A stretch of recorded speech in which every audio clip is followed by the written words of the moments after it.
उत्तर प्रदेश सरकार के कैबिनेट मंत्री एवं सुहेलदेव भारतीय समाज पार्टी के राष्ट्रीय अध्यक्ष ओम प्रकाश राजभर ने समाजवादी पार्टी के राष्ट्रीय अध्यक्ष अखिलेश यादव पर तीखा हमला बोला है। रविवार को उत्तर प्रदेश के आजमगढ़ जिले के अतरौलिया स्थित निरीक्षण भवन में जन सुनवाई कार्यक्रम के बाद पत्रकारों से बातचीत करते हुए ओम प्रकाश राजभर ने मंत्रिमंडल विस्तार और विभागों के बंटवारे को लेकर सपा प्रमुख अखिलेश के बयानों पर जमकर निशाना साधा। राजभर ने कहा कि जिस समय एक परिवार शोक में डूबा हो उस समय राजनीति करना उचित नहीं है। उन्होंने कहा कि परिवार में एक भाई की मृत्यु हुई है और पूरा परिवार दुख में है, लेकिन अखिलेश यादव ने राजनीति शुरू कर दी है। कम से कम 13 बीत जाने के बाद बयान देना चाहिए था। उन्होंने आरोप लगाया कि सपा प्रमुख हर मुद्दे में राजनीति तलाशने की कोशिश करते हैं। वहीं मंत्रिमंडल विस्तार और विभागों के बंटवारे को लेकर उठ रहे सवालों पर भी राजभर ने तंज कसा। उन्होंने कहा कि अखिलेश यादव को इस बात की ज्यादा चिंता है कि मंत्रियों को शपथ तो दिला दी गई, लेकिन अभी तक विभागों का बंटवारा क्यों नहीं हुआ। इस दौरान उन्होंने व्यंग्यात्मक लहजे में कहा कि अगर इतनी ही राजनीति का शौक चढ़ा है तो हमारी पार्टी में आ जाइए, हम मुख्यमंत्री से लड़कर आपको भी एक विभाग दिलवा देंगे, फिर आप भी मजा लीजिए। राजभर के इस बयान के बाद राजनीतिक हलकों में चर्चा तेज हो गई है। सुभाष प्रमुख का ये बयान ऐसे समय में आया है जब प्रदेश में मंत्रिमंडल विस्तार और विभागों के आवंटन को लेकर लगातार विपक्ष सरकार पर सवाल उठा रहा है। वहीं वाराणसी में मंत्री हंसराज विश्वकर्मा के कथित 150 गाड़ियों के काफिले को लेकर पूछे गए सवाल पर भी राजभर ने सफाई दी।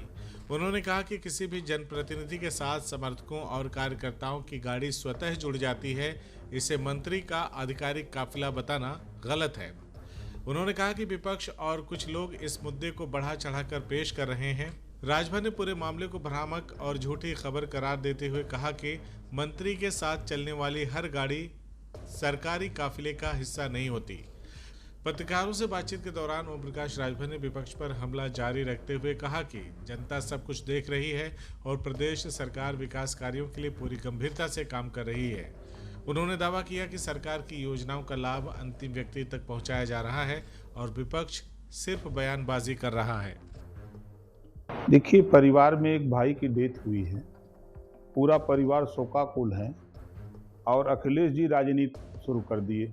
कम से कम उनको 13 बीत जाती तो बोलते। अब उनको तकलीफ हो रही है कि मंत्री तो 6 को बना दिए, मंत्रालय क्यों नहीं दे रहे हैं, उनको तकलीफ हो रही है। हम उनसे कह रहे हैं कि तकलीफ मत सहिए, आप हमारी पार्टी ज्वाइन कर लीजिए, हम मुख्यमंत्री जी से लड़के आपको एक विभाग दिलवा देंगे, आप भी मजा लीजिए। जब इतना राजनीति का शौक है, परिवार में मातम छाया हुआ है और आपको राजनीति दिख रही है। मंत्रिमंडल विस्तार पर अखिलेश यादव कोई बयान कह रहे हैं, बार बार उसके लिए कह रहे हैं। वही कह रहे हैं कि उनको क्यों चिंता है। अगर उनको चिंता है कि नहीं मंत्री बन रहे हैं तो आपको भी बनना है, तो हमारी पार्टी ज्वाइन कर लीजिए, हम मुख्यमंत्री से मिल करके आपको भी एक विभाग दिलवा देंगे। अभी जो चिल्ला रहे हैं वो आप भी करिए।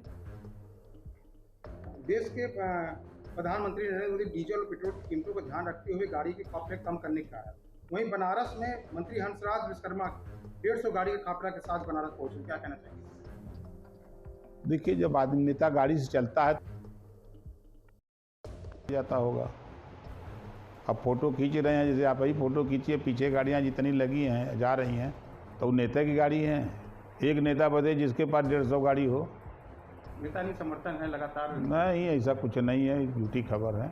CIB इंडिया न्यूज की सभी खबरों को देखने के लिए लाल रंग की बटन को दबाकर चैनल को सब्सक्राइब जरूर करें, घंटी जरूर दबाएं ताकि हमारी सभी खबरों के नोटिफिकेशंस आप तक पहुंचते रहें।